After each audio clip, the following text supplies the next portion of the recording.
They told everyone I was the thief, the liar, the problem child. I believed it too, until I discovered the truth buried in someone else's guilty smile.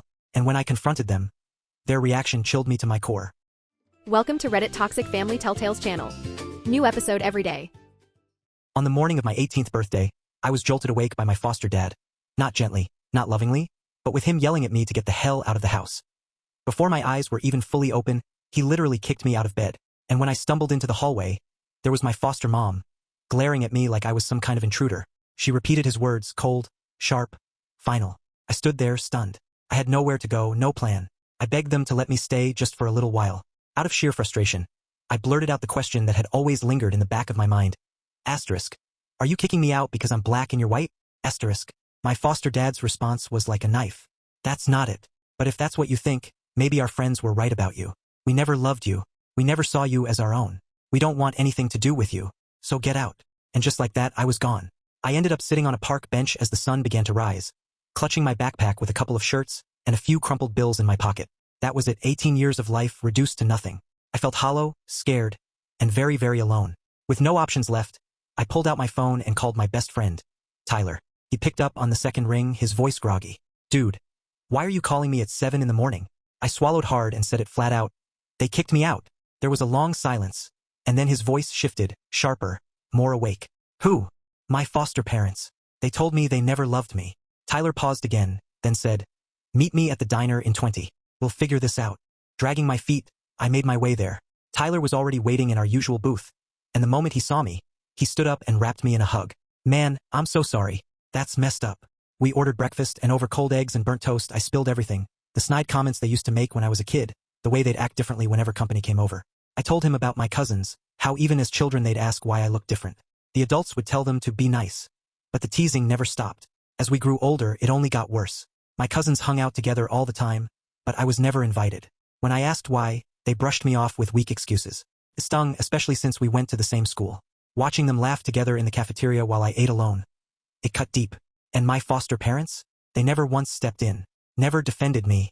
By the time high school ended, my cousins were all making plans to attend the same college.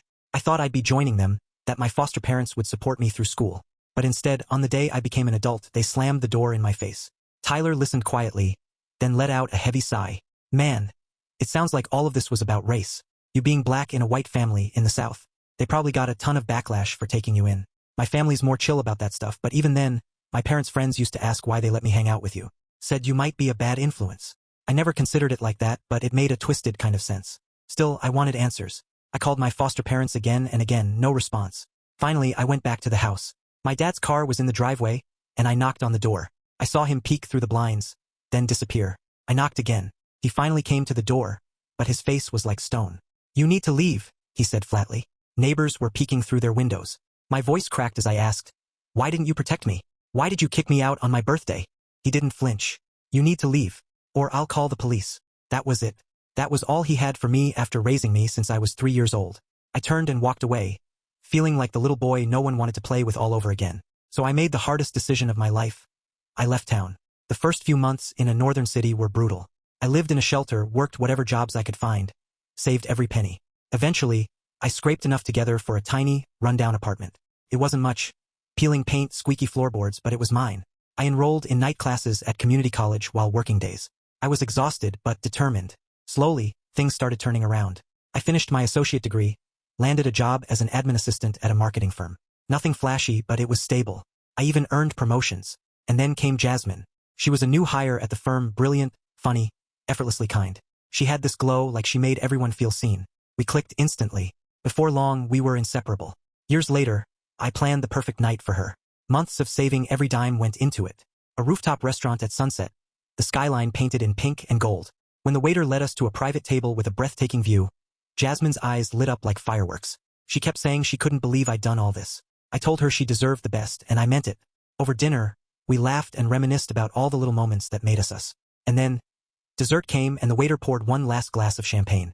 My heart was pounding as I reached into my pocket and pulled out a small velvet box. I got down on one knee. I told her she had been my light in the darkest nights, my partner in every challenge and joy, that I couldn't imagine my life without her. Will you marry me? I asked. Her eyes filled with tears, and she covered her mouth, speechless. For a terrifying moment I thought she might say no. But then she nodded again and again, smiling through the tears. I slipped the ring on her finger, and we stood, holding each other tight. The whole restaurant erupted in applause, but in that moment, it felt like the world had shrunk down to just the two of us. For the very first time in my life, I felt truly, completely happy. The pain of my past never really went away. I tried to bury the memories of my foster parents, tried to push down the hurt, but it was always there, lurking just beneath the surface. Then one day, out of nowhere, I got a message from them. They wanted to reconnect, to explain why they'd thrown me out on my 18th birthday. At first, I was furious. After everything they'd done, how could they expect me to sit and listen? But Jasmine, always the calm voice in my storm, gently urged me to hear them out. Reluctantly, I agreed. The first time I saw them again, the air was thick with tension. My foster dad was the first to speak, his tone heavy with regret. He said he owed me the truth. Then came the bombshell. The day I turned 18, they discovered thousands of dollars missing from their emergency savings. They'd kept the cash stashed in a cookie jar, hidden in a cabinet only they touched. And according to him, their closest family friend swore that I was the one who took it. I froze. My chest tightened. If you really thought I stole it? I asked, my voice shaking. Why didn't you just ask me? That's when my foster mom's eyes welled up with tears. She said they'd been so angry and hurt. They didn't know how to confront me. She admitted they figured I'd eventually confess, so why bother asking? My blood boiled. They hadn't even given me the chance to defend myself. They chose to believe a rumor over their own son. That night, I started digging. I scoured through profiles of my foster family and their friends, scrolling for hours, desperate for any kind of lead. And then I found it. A post from Karen, that same close family friend who had been so vocal about me stealing. It was a picture of her brand new, cherry red convertible. The caption, asterisk, finally got my dream car.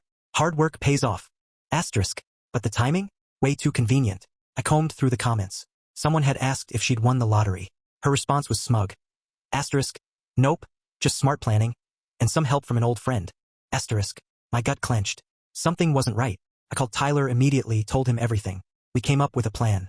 The next day, he went to the dealership pretending to be Karen's cousin. He said he wanted to surprise her with accessories for her car and casually asked about the payment details. When Tyler called me afterward, his voice was shaking. Man. She put down a massive cash payment. The exact amount your foster family claimed was missing. My heart pounded so hard I could hear it in my ears. That was it, the proof. I confronted Karen directly. When I laid out everything I knew, she broke down, crying, admitting it all. She'd been drowning financially, desperate to live a flashy lifestyle, and thought she could get away with it. She kept saying she never meant for it to go that far. What she didn't know, my phone was recording the entire confession from my pocket.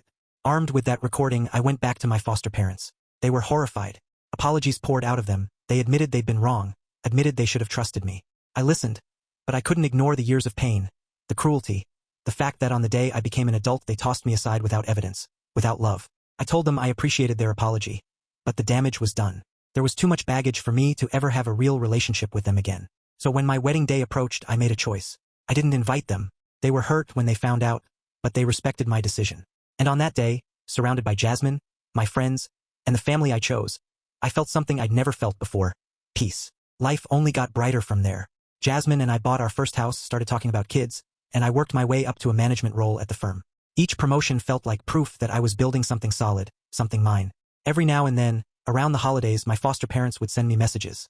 Apologies, please for another chance. Part of me wanted to forgive, to rebuild something. But another part of me was still that angry, abandoned kid. One night, while Jasmine and I talked about it, she said something that stuck with me. Asterisk, forgiveness doesn't mean letting them back into your life. It means letting go of the anger for your own peace. Asterisk. That line changed me. I realized I'd been dragging my anger everywhere I went, letting it weigh me down. So I wrote them a letter. I told them I forgave them. I told them I appreciated their apologies. But I wasn't ready for a relationship. And maybe I never would be. But I wished them well. The day I mailed that letter, it felt like a chain had snapped off my chest. Months later, Jasmine and I welcomed our first child. A beautiful baby girl we named Lily. The moment I held her in my arms, so small, so perfect, I knew. This was what love was supposed to feel like. And I made myself a promise right there. No matter what life threw at us, I would always be there for her. Always. Because I knew what it felt like to be thrown away. And I swore my little girl would never, ever feel that kind of pain. Thanks for watching. Today's train wreck is over, but tomorrow's ride is already on track. Subscribe so you don't miss it.